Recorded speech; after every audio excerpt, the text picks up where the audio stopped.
Ladies and gentlemen, we are back with another episode of the Manager Career Mode. I think the Manager Career Mode is the last one that I uploaded before I took my hiatus. And we're still not back to daily. I should go ahead and state that now. We are not back to daily, not yet at least. I am massively burned out on this FIFA. I'm just really, I'm having a little bit of fun with it, but not as much as some other FIFAs. I kind of felt the same way last year, but I was able to push through it because I was trying to hit 1 year straight. We've hit about a year and a half straight at this point, so I'm not too stressed on continuing to try to push for daily content whenever I just don't really feel like it. So I am going to still try to upload, obviously. I want to keep this channel alive. I still enjoy doing it. But until I really either feel this game out again and really enjoy it, or we find another new game to kind of delve into, I don't know where we're going to go, but I do still want to continue with this career mode, and we are still going to continue with the player career mode as well. This is just the first one that I wanted to upload because we are playing against Impact Montreal. As you guys are watching this, it'll be tonight, on Saturday. I'll be at the game. First Atlanta United game in over a year that will have 40,000 fans in the stadium, which is going to be absolutely great. That's not a good start. But yeah, so it's going to be really cool. And I just saw a notice that we don't even have to wear a mask in the stadium. Now, your boy over here is vaccinated, so I'm not stressing about it. But it is a little interesting that we're going to allow no mask in the stadium whenever not everybody's vaccinated. Not to mention, Georgia, I think, has one of the worst vaccination rates, but we won't get into all that, you know? It is what it is. People will feel their way however they feel about it, but your boy's vaccinated, like I said. Everyone I know, for the most part, is vaccinated, at least that I interact with. So we should totally be fine, and I'm excited to get into it. Now, this episode's going to be a little weird because what I really, really want to talk about, and if you guys aren't massive Atlanta United fans, you're probably going to kind of know what I'm talking about here, but not really. But this story came out earlier this week about the structure of Atlanta United, and more specifically Darren Eales and Carlos Bocanegra. Carlos Bocanegra is at this point, I don't know if I think he's just listed as vice president. Maybe he has a more specific role. I always forget because he used to have a different role than he does now. But wait, as I boot this ball down here, we might have a chance at a goal. Give me that. Oh, I thought I had him on the finesse. I should have went near post. But there's a lot of really interesting information there about, give me that goal. About, you know, the transition period between Tata and Frank, and the potential that we could have had Bielsa, who was interested in coaching for Atlanta United because it was early on, but we never called him. So now he feels disrespected, never wants to hear from our club ever again, basically. And the fact that we didn't sign the players that Frank wanted, we kind of just made him coach with whatever we would give him. And there's a bunch in the article. It's an Athletic article. If you guys subscribe to the Athletic, I would very much suggest you go out and read it because it is very interesting. I think there's like Reddit posts out there as well that have a lot of the information. But it is absolutely insane to see so much negative light around the leaders and structures of the club.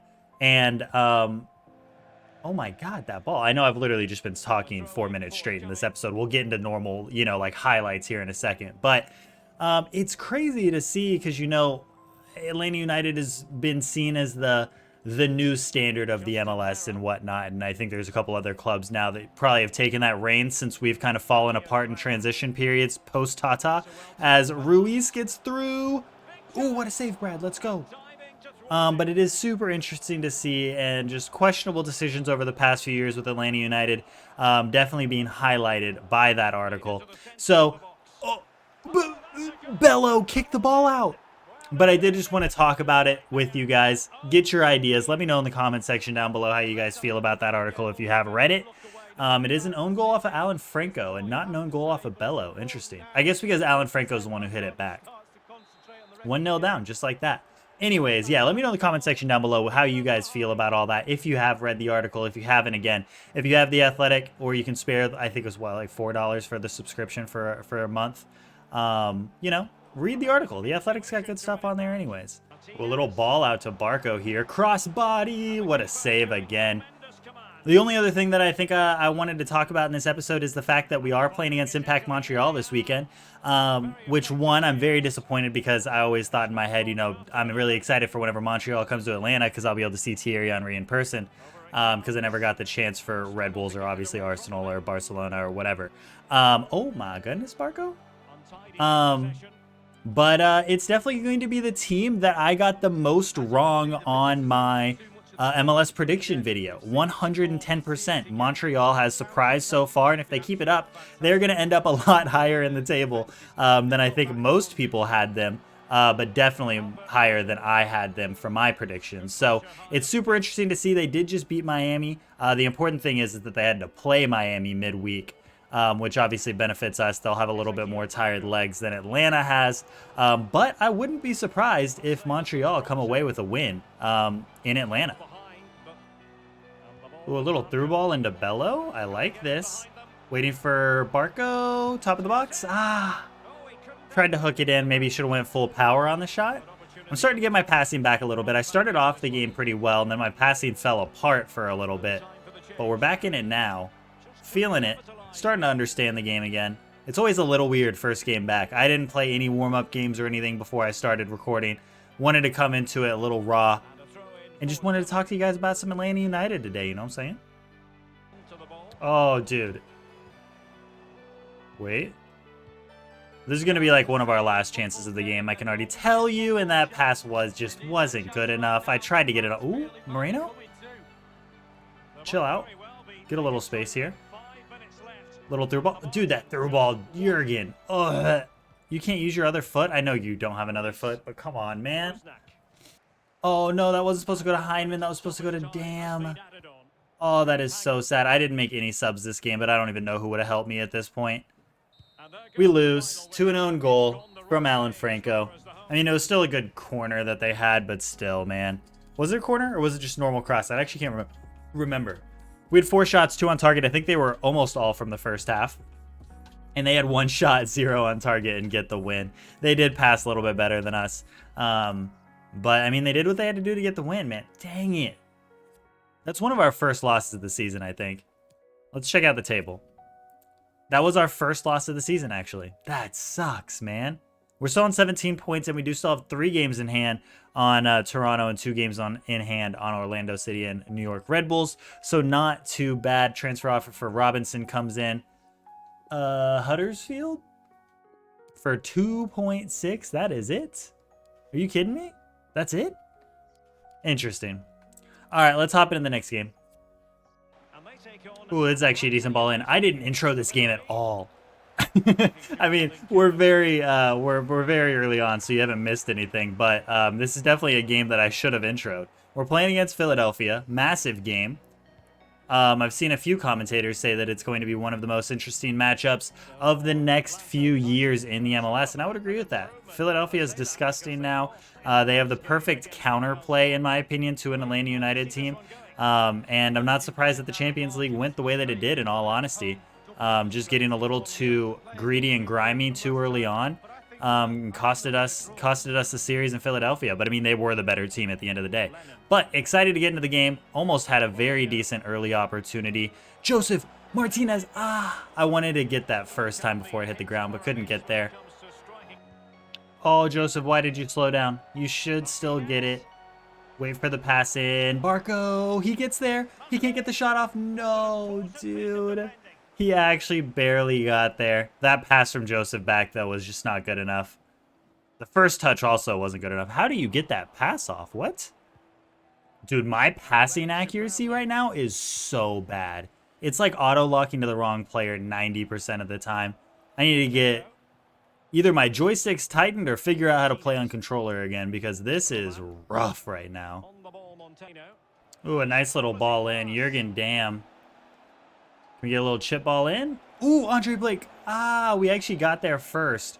End of the first half, I did just change my player lock for passing to late instead of early. I'm hoping that's going to help us out. I don't know why that... I think it default changed whenever I moved over to the modded version of FIFA. But I went ahead and changed that back. So hopefully that helps.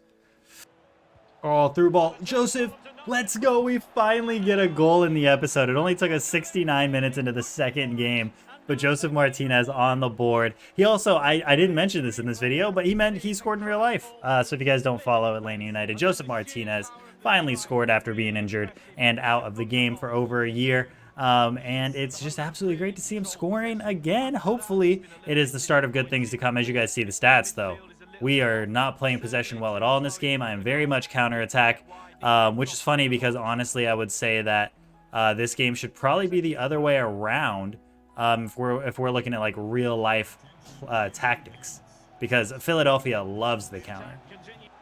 Oh, that through ball was decent. Don't let Martinez take that shot. Huge, Miles. Huge. Oh, that through ball. Look at this counter. Look at this count. Oh, no, that touch. Never mind. But we are at the end of the game. Made a couple subs. Jake Mulranian, just to give us a little bit of pace. Decent win against Philadelphia. 1-0. Honestly, I was expecting a little bit higher of a scoring game, but we'll take it. Rocking the full track. I actually completely forgot about our manager outfit, but you love to see it. Joseph Martinez with the goal. 0 shots for Philadelphia. Again, they got the possession, but they couldn't really get out of the midfield. We shut things down very, very well. That run from Martinez at the end was probably one of the best ones that they had the entire game. Ooh, Hernandez. We do need to play Hernandez more often. That is factual. That is actual factual. But Aberdeen want us to play Hernandez more. We'll work on that in the coming episodes. Currently sitting on 20 points after 9 games. Still three games back from Orlando City, Red Bulls, and Toronto now.